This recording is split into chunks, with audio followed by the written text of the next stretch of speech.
All right, welcome back to Boring Reviews. Nick here. Jodi there. And we are super excited to check out Mr. Micky Flanagan. What was that? My excitement. I'm super excited. My excitement? My excitement. I'm super excited. My excitement? Micky Flanagan. Oh my gosh. And we're checking out the video, Stealing Pork Pies. Now, I know meat pies is a thing, probably all around the world, but especially in England. And while we were in England, a few days, I mentioned a million times, I wasn't feeling well, so that might have been a reason. I never had any, motivation or any hankering for a meat pie. I wanted a mince pie, but I didn't see any. I saw, different, and definitely pork pie. Pork is probably my least favorite meat. True. And a pork, I don't know. Maybe they're absolutely fantastic. I'm thinking of like we have here, the chicken pot pies, mm-hmm. right? That's exactly with some pork in or whatever. Maybe it's like an empanada type thing, but with pork in it and some cheese. I don't know. I'm sure it's delicious. Let us know if you like pork pies, why they're so good. But he's going to be talking about stealing some, apparently. If you like our reaction to this video anyway, please don't forget to like, subscribe, and hit that notification bell so you can be aware of our next upload videos. And I know that not all mince pies are meat. I mean, I like bread. I like Really? crust. I like meat. I just don't necessarily like them all together. But you like chicken pot pie? I don't mind them, but the last time I had one was probably years ago. I love chicken pot pie. Well, there you go. They're extremely unhealthy though, and I'm not the example of all health, but man alive, they've got so much crap in them. Really? Because I was just thinking maybe Oh, we should yeah. ask Jackson to make this one. It's like 50 or 60 carbs, bazillion sodium. Yeah. Anyways, here we go. So some downsides to having a bit of success. Here's a big one. I'm not allowed to steal anymore. Have you heard this? And as you know, round here, we like a little tickle. I was brought up by professional thieves. My old man was semi-professional. Oh, he's proper, me dad. I'd go out shopping with him, and I'd be sort of like, I'd walk in the shop, I'd pick something, I'd go, I like that, Dad, that's all right, that, and I really like that. He'd go, yeah, put it back, we'll see. Put it back, we'll see. I walk out the shop, he'd go, there you go, son. That's for you, that's that thing you wanted. Thanks, Dad. Gerbil. Yeah, because I've been sort of stealing at a low level most of my adult life. I like stealing sandwiches. Because I don't know if you've ever been in a service station, but when I first started doing the stand-up, you're sort of like up and down the motorway, and the cost of the sandwiches, I thought, I'm not having it. So I started nicking them, right? I don't know if you know why they're so expensive. It's because most people who work in service stations at the moment are addicted to crystal meth. They are. They're addicted to meth. It's mad, isn't it? I know you're going, I never knew about that, bruv. It's because of the isolation and the dislocation, they don't feel part of mainstream society. They're very vulnerable to dealers. It was on the One show the other night. She came out, she said, coming up next to report, there, about addiction to crystal meth in a service station at the moment. I know, it's uncanny, isn't it? I'm thinking, how does he do it? How did you just lock into accents like that? Bosh, he's straight in. Because what they do is they get up in the morning, they have a little bang on the pipe, and then they do the pricing up. They're all up there now, and that's why when you pick a sandwich up, you go, fucking hell. Have a look at the cost of that sandwich. £4.70 for a cheese and pickle sandwich. That sounds gross. And you're in such a daze, you just go and buy it, don't you? You just go. For the next few days, you keep looking at people. How much do you reckon I paid for a cheese and pickle sandwich? I don't know. I'm asking you, how much? £3.50, £4.70, bang liberty, bang liberty. So I've been stealing them for about 15 years, right? That's why they're so expensive. Love it, because I had all my own little techniques. I used to have a little hat on my head, right? I'd walk past the sandwiches, right?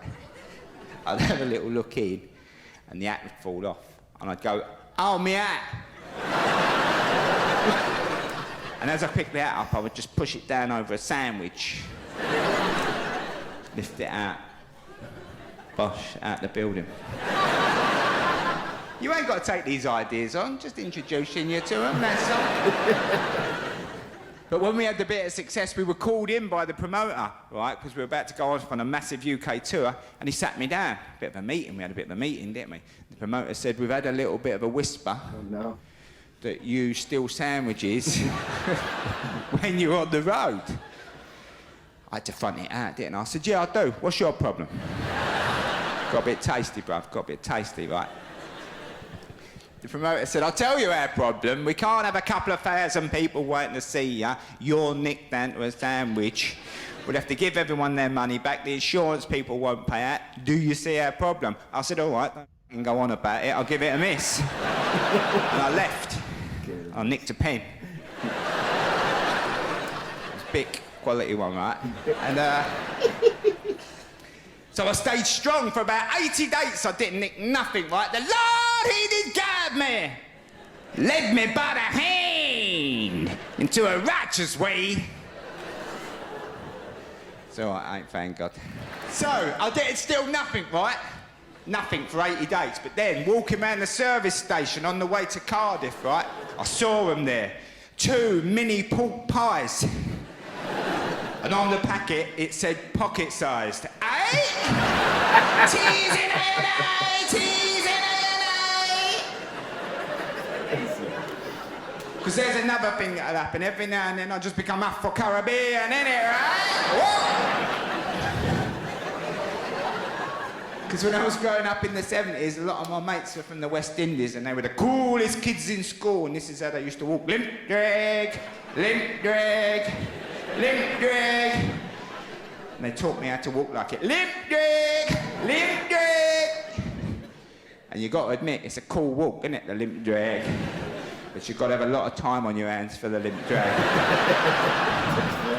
Because if you're in a rush, it's shit, it is. It's like... Get away, you wait for Scott, get him.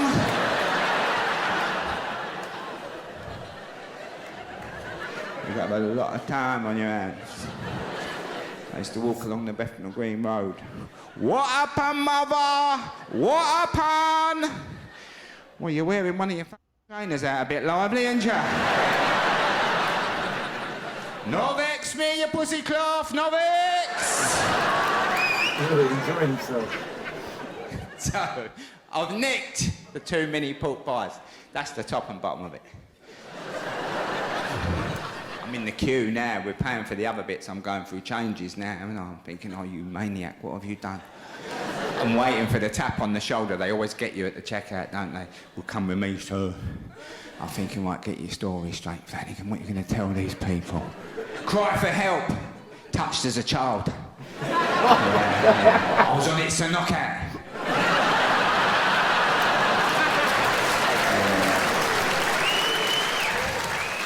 But the tap don't come. Bosh, we got away with it. We got out of the building, me and Barry, the tour manager, we got out of the building, right, we got a flash motor that we take on tour. We got in the flash motor. I turned to Barry, I went, bow, have a look. I've had 2 mini pork pies away. 1 each, Bow. Halvesy, innit? Halvesy. I ain't greedy, Bow. He weren't impressed. Oh, he went right the other way. He said, what a stupid thing to do. I've never seen anything so more ridiculous in all my life. He said, life could not be working out better for you at the moment. The tour is selling out, the DVD's coming out soon. You're putting it all at risk for 2 mini pork pies. He said, I don't understand it, and I don't understand why you look so proud of yourself either. I said, Bal, I ain't proud, mate. I ain't proud of nicking 2 mini pork pies. But this family-sized bottle of red sauce, Bal. Come on. Gotta get some respect for that, innit? Yeah. How could we have a pork pie without red sauce? Oh my goodness. I hope that that's all like a joke, because it always makes me so sad when people steal. It's so sad, and especially when you have the money to buy it. Yeah, That doesn't make sense. But there are people, kleptomaniacs. There are people that just can't handle it. And if he is telling the truth, then obviously that's him. Like he has that urge. I don't think it's about the money. There was a Major League pitcher who had just signed a multi-million-dollar deal, and he got caught stealing. Like, I don't know, stuff maybe $100 worth. Couldn't help himself. Winona Ryder, the same exact thing. Yeah. She couldn't help herself. She was stealing this or that. And we're not talking about like diamonds or something. We're talking about sandwiches and the sauce. But I love stupid stuff. I love that payoff. I'm not proud. But what about this sauce? What do you say? I mean, family size. Oh my gosh. Oh my gosh. That was a great punchline right there. I love that. Mm-hmm. But I'm with you. I mean, I don't understand. I remember stealing something at like 14, 15. It was like a $3 notebook. And I left my money at home. And I was just like, I need this. I don't think I ever used it. And I felt so bad. I went back to the store later on and gave the money. And they're like, what are you talking about? And you're scared to admit that you stole something, but you also want to make it right. But there are people that seriously have those issues, though. No, it's true. It's true. I remember stealing one thing when I was probably like 5 or 6. I was at a friend's house for a sleepover, and she had this really pretty like glass egg, and I took it, and I couldn't ever pull it out because I didn't want anybody to see it in my house because they would be like, "Where did you get that egg?" And I want to say I eventually gave it. You mean this egg right here? No, I want to say I eventually gave it back and like put it back in her room next time we hung out because I felt so guilty.